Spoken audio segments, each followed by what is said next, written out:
최근 공시지가 1억 원 이하인 이른바 저가 아파트를 법인이나 외지인들이 대거 사들이는 움직임이 당국에 포착됐습니다. 1억 원 이하는 세금 규제 대상이 아니라는 점을 노린 투기 수요로 보이는데 정부가 대대적인 조사에 들어갔습니다. 김우중 기자입니다. 정부의 강력한 규제로 오름세가 한풀 꺾인 부동산 시장. 특히 서울 아파트 매수세는 8주 연속 하락했습니다. 최근에 들어와서 부동산이 가파르게 오르는 오름세가 일단은 주춤하면서 꺾였다고 이렇게 판단을 합니다.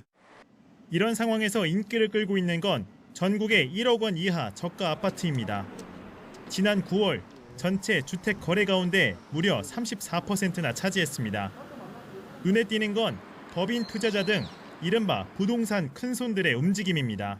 지난 4월 저가 아파트 거래 가운데 법인이 차지하는 비중은 5%에 불과했지만 이후 꾸준히 오르면서 지난 8월에는 22%까지 치솟았습니다.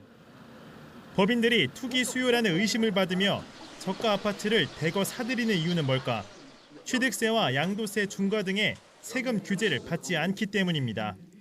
이런 틈새를 투기 단타 수요가 파고든 겁니다. 문제는 때 아닌 인기에 실거래가가 올라가면서 주요 실수요자인 저소득층이 가격 부담을 떠안게 됐습니다.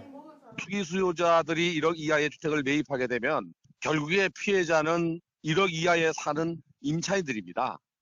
뿐만 아니라 이제 수요자가 늘어나면서 오히려 또 가격이 올라갈 수도 있고요.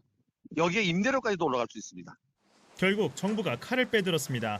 거래 내역을 분석해 위법 사항이 발견되면 해당 법인이나 외지인을 수사기관에 고발한다는 방침입니다. 법인 명의 투자는 실거주보다는 수익 목적으로 여러 채를 매입하는 경우가 많은데요. 자금 출처나 세금 누락, 그리고 계약 과정에서 다운 계약서 같은 이상 거래에 대해서 집중 점검하지 않을까 생각이 됩니다.